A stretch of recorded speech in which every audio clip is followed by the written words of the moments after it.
Bonjour tout le monde, aujourd'hui je vais vous présenter Base Empreinte. Alors, qu'est-ce que c'est déjà Base Empreinte? Bien, Base Empreinte, une base de données publique qui va permettre d'analyser le cycle de vie d'un produit et ainsi de nous améliorer dans notre démarche d'éco-conception. Il a quelques avantages, tout d'abord d'être gratuit, ce qui est quand même pas si inintéressant. Deuxième chose, les données. Les données sont publiques, on peut donc comprendre d'où est-ce que ça vient. Plus de cela, il peut être étoffé par les différentes entreprises. Donc c'est un logiciel qui est vivant, à jour. Et maintenant, on va s'intéresser à la partie bilan de produit. Alors, bilan de produit, tout d'abord, il nous faut un produit. Disons qu'on est un fabricant de chaises. Fabricant de chaises. Disons que l'un de nos produits, un produit, pèse 4 kg. On a ce qu'on appelle l'unité fonctionnelle. Si vous avez un doute, vous pouvez vérifier ici à quoi ça correspond. Nous, à quoi sert notre produit? Tout simplement, supporter une personne tous les jours, pardon, pendant 20 ans. Le flux de référence, vous pouvez le remarquer ici, il va être pris en compte par rapport aux différents cycles du produit durant toute sa vie. Parce que notamment, par exemple, avec l'entretien. Disons qu'on va entretenir notre chaise tous les ans, pendant 20 ans. C'est donc un entretien sur 20 ans, 1 sur 20, ce qui nous fait 0,05. Le résultat est bien positif, c'est donc cohérent, on peut avancer. Pensez toujours à bien enregistrer votre évaluation. Ici, c'est un test, donc je ne le fais pas, mais tout de suite, vous pourriez le faire. Occupons-nous de la partie fabrication. La partie fabrication nous demande tout, est-ce qu'il y a des sous-parties? On peut dire que oui, nous on a notre dossier, on a le siège, et on a les pieds de la table. Oh pardon, j'ai mis une petite majuscule, les pieds de la table. Vous remarquez que sur votre gauche, vous avez le produit dans son ensemble, plus l'emballage, juste ici. Donc vous pourrez prendre en compte l'emballage de votre produit. Donc l'emballage qu'on dit primaire, secondaire, tertiaire, c'est par exemple, est-ce que c'est d'abord un sachet de plastique, puis il est dans un carton qui est lui-même regroupé, on va dire un grand carton qui regroupe 20 ou 30 produits.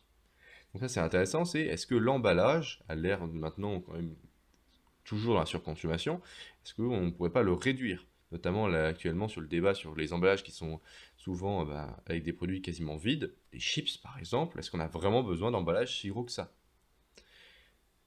Je vous laisserai étudier cette chose. Aujourd'hui, on va faire simple, on va s'intéresser simplement à la partie produit. Et donc, une de nos sous-parties. Prenons le dossier, par exemple. On va prendre notre dossier et on va ajouter un matériau. On va choisir que c'est du bois, catégorie 2. On affine encore la recherche, catégorie 3, c'est du bois massif. On affine encore une dernière fois et on va dire que c'est du bois tendre. Et on fait rechercher pour observer qu'est-ce qu'il y a. On voit qu'on a différents types de bois. Disons que nous, on passe sur un bois d'œuvre de résineux de 12 d'épaisseur. On valide.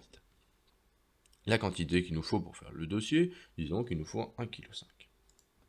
Vous remarquez tout de suite ici à gauche que notre barre s'est remplie. Pourquoi elle s'est remplie? Eh bien tout simplement parce qu'on a commencé à prendre en compte une partie de notre produit.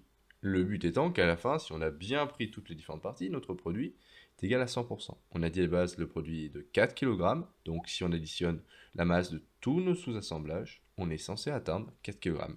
Pas plus, pas moins. Sinon, c'est qu'on a fait une erreur. L'approvisionnement. Disons qu'on a d'abord un transport maritime sur un fleuve, et ensuite un camion vient nous le déposer à l'entreprise.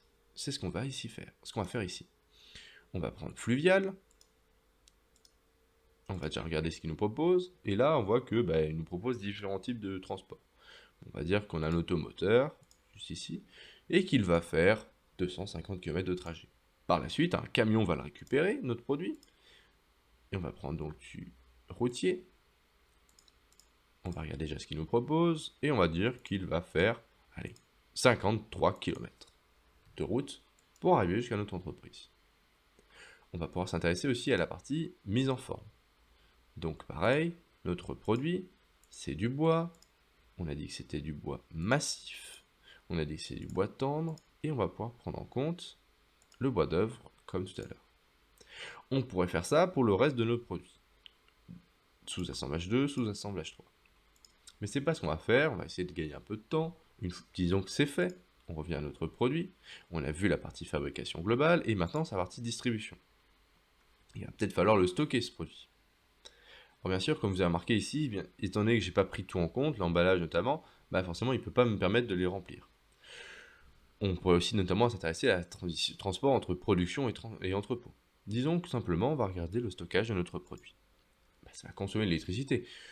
On va pas bien sûr réfrigérer notre chaise, mais les locaux dans lesquels nos ouvriers vont travailler, si. On veut pas qu'ils meurent l'été de chaud et à l'inverse qu'ils meurent de froid l'hiver. On a notre mix électrique et on va se mettre en France continentale. Rechercher. Bah forcément, il n'y a qu'un seul mix électrique dans le réseau français, c'est celui-ci. Disons que on en aura pour, allez, 1 kWh par produit stocké. Ce qui est pas mal, mais bon. Bref, c'est un exemple. Pareil, est-ce qu'on va consommer quelque chose? Peut-être qu'on va consommer de l'eau. On pourrait le rajouter. On rajoute ici. On consomme de l'eau naturellement lors de notre stockage. Disons qu'on consomme, allez, 200 grammes par produit stocké. Et on continue de lui donner de plus en plus d'informations pour gagner en proposition. À l'utilisation, est-ce qu'on consomme de l'énergie? Ça pourrait très bien être, par exemple, si on produisait un ordinateur portable. Forcément, bah, le produit, il va devoir le brancher pendant ce temps-là. Les consommables aussi. Est-ce qu'on se dit bah, que la batterie doit être changée tous les 2 ans et que l'ordinateur portable est fait pour fonctionner 10 ans maximum, etc., etc. Ensuite, on arrive à la partie fin de vie. Il va falloir collecter notre produit et le traiter. Bien sûr, si vous ne rentrez pas toutes les informations de votre produit, il ne sait pas exactement comment il pourra être traité. Donc est-ce qu'on le recycle intégralement? Est-ce qu'au contraire c'est biodégradable, donc on va pouvoir simplement le mettre dans la nature? Et enfin nous arrivons au résultat. Le résultat est celui-ci. On ne s'énerve pas, on reste calme, on voit qu'il y a beaucoup d'informations, donc on va aller petit à petit. Première chose, on peut remarquer ici qu'on nous parle de CO2, donc bien le changement climatique, tout à fait, on parle tout le temps du CO2, du dioxyde de carbone. Mais on voit qu'il y a d'autres choses à prendre en compte, tout simplement parce que bah, dans la pollution, le changement climatique, ce n'est qu'une partie du problème, qui est très importante bien sûr, mais qu'il faut prendre en compte avec le reste. L'acidification du sol, l'approvisionnement de la couche d'ozone, l'eutrophisation de l'eau douce, les microparticules, les radiations, etc. etc. Donc là, vous pouvez voir qu'il faut prendre en compte plusieurs facteurs, pas un seul. Là, vous allez me dire, oui, bon, c'est un peu compliqué. Là, on va plein de données. Comment on peut réussir à se dire, bon, bah, c'est ça le plus important, c'est ça qui pèse le plus dans la balance. Alors, on a un niveau de recommandation, 1, 2, 3, pour savoir un peu qui est le plus important, mais vous avez aussi le détail. Au niveau du détail, on peut observer qui, dans la fabrication, la distribution, l'utilisation et la fin de vie, dans notre cycle de vie, pèse le plus dans notre impact environnemental. Où est-ce qu'on a pollué le plus? Là, on peut voir que grandement, au niveau de la fabrication, on a pollué le plus. En règle générale, les produits, c'est durant leur fabrication vraiment qu'on va polluer, et encore plus souvent au niveau de l'extraction des ressources. Donc on peut regarder où est-ce qu'on a pollué. C'est la composition. Peut-être que ce bois-là, lorsqu'on veut couper les arbres, ensuite on va le traiter, ça pollue beaucoup. Ensuite, on a la mise en forme. Est-ce que les machines qu'on utilise de découpe vont aussi pas mal polluer? Enfin, on pourrait peut-être imaginer aussi que l'assemblage, peut-être que ensuite notre bois est collé et que la colle qu'on utilise est très toxique pour l'environnement, etc., etc. Tous ces points-là vont vous permettre, en modifiant votre produit, en le faisant évoluer, voir est-ce que notre impact environnemental a tendance à se réduire avec les évolutions qu'on apporte, ou à l'inverse, encore plus augmenter.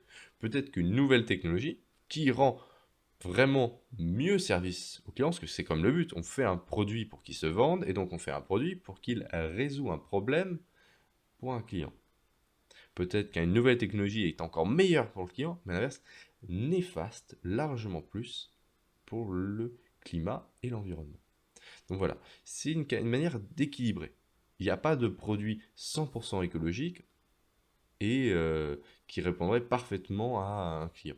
C'est une sorte d'équilibre qu'il faut se trouver. Le seul produit qui ne pollue pas, c'est le produit que vous n'achetez pas. Je vous remercie pour avoir regardé cette vidéo. N'hésitez pas à mettre un commentaire en bas de la vidéo et je vous souhaite une bonne journée. Au revoir.